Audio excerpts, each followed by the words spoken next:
Euh, Très rapidement, parce que vous avez été très nombreux à m'envoyer des messages concernant la story de Linda, l'ex-femme de Caris. Alors, je vais vite remettre les choses dans leur contexte, parce qu'il y a certaines personnes, je pense que soit elles ont la mémoire courte, ou soit elles ne me connaissent pas d'avance, c'est aussi possible. Je suis le premier à prendre les patins des femmes, à défendre les droits des femmes, à embrasser la cause des femmes battues, ou enfin tout ce qui touche aux femmes lésées en général. Ok. Maintenant, la famille que vous me dites, t'as pris parti, oui. Au final, dans mon discours, il a pris parti parce qu'encore une fois, les éléments que j'avais et que je vous ai mis, bah, ils en disent long. Linda, son histoire, elle est Linda, son histoire, elle est très touchante. Je suis le premier à le reconnaître. Ce qu'elle vous a dit, je vous l'ai raconté aussi. C'est pas comme si elle m'avait dit des choses et que j'avais omis de vous en parler ou que j'avais dit, bah ça, je leur dis pas. Parce que j'ai pris parti. Non, tout ce qu'elle m'a dit, tout ce qu'elle a dit dans sa story, je vous l'ai dit également. Détail, je vous ai raconté la famille. Quand je vous dis par exemple, elle arrive, elle voit le pavillon, elle met une patate dans la vitre, il se retourne, il la voit choquée, il ferme le volet. Donc venez pas me dire, t'as pris parti. Tout ce qu'elle m'a dit, je vous l'ai dit. Si les éléments que j'ai en ma possession font que mon discours penche plus d'une balance que de l'autre, eh ben, ça, c'est involontaire. C'est pas de ma faute à moi. C'est les éléments qui font que.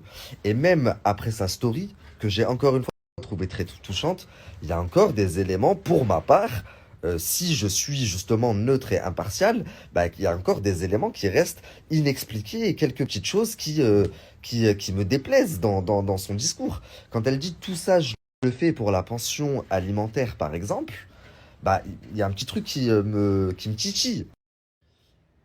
En réalité, et là encore, ça me réconforte encore plus dans mon idée, même si je sais que il y a beaucoup de femmes euh, qui se voient en elle parce qu'ils ont vécu une situation similaire, donc ils se disent elle a raison, elle a raison, elle a raison. Mais la famille, juste 30 secondes. Moi, étant neutre, justement, elle me dit, je fais ça pour la pension parce que il nous donne pas d'argent et il repousse les jugements à chaque fois.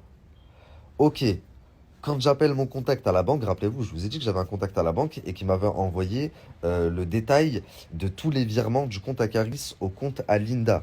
Je les ai sur l'année 2021, l'année 2020, l'année 2019, l'année 2018. Bon, là, ils étaient encore ensemble, donc ça sert à rien. Et l'année 2022.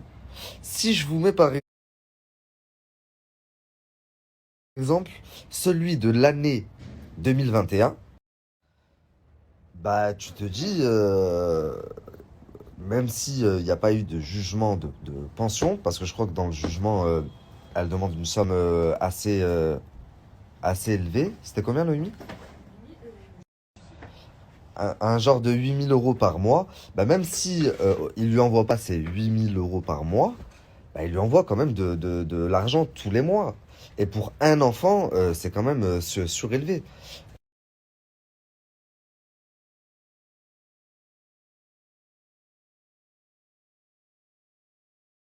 Je précise, les deux premiers virements de 5 000 €, c'était le remboursement de l'assurance. Je sais plus si c'était la voiture ou si c'était la maison, mais il y avait eu un truc d'assurance et du coup, Caris lui avait envoyé sa part. Donc ça, les deux premiers de 5 000, ça comptait pas en pension. Mais je veux dire, tous les mois, elle a au minimum du minimum, 1 000 €. La pension alimentaire, c'est fait pour subvenir aux besoins de l'enfant. Une petite de 4 ans, bah, je pense que 1 000, 2 000 €, c'est largement assez pour subvenir à ses besoins, sachant qu'elle a une grande maison, un toit sur sa tête, etc., etc. Après, si le juge, il décide que Caris doit lui donner plus d'argent, bah, ce sera tant mieux pour elle. Je suis pas juge, moi je m'en fous, ça changera strictement rien dans ma vie. Vous voyez ce que je veux dire, la famille?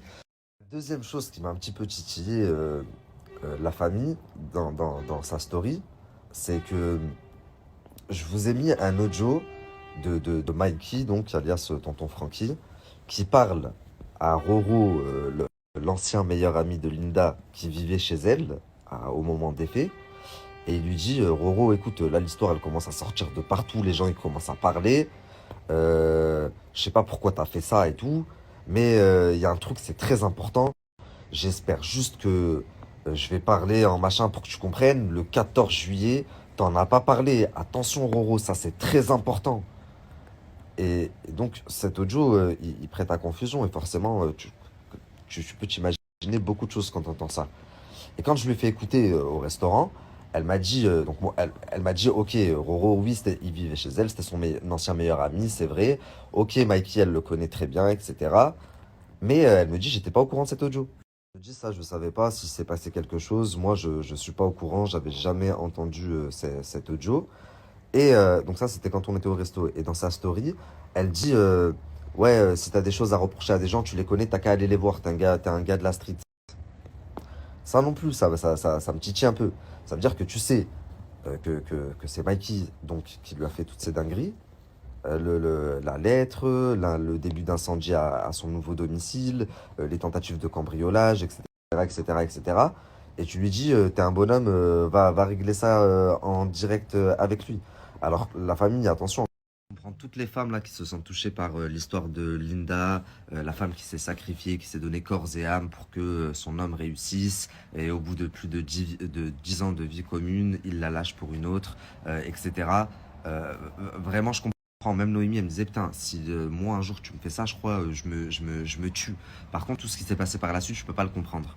Le fait que Mikey et elle ou pas, parce qu'elle me dit qu'elle n'était pas au courant, mais je me dis si le meilleur ami qui vivait chez toi était au courant, bah t'étais forcément au courant aussi.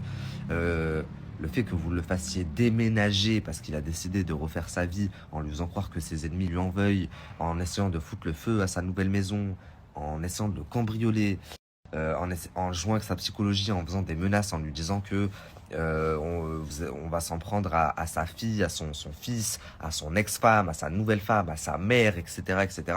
Mais ça, je le comprendrai jamais. Vous avez beau me dire ce que vous voulez, la famille.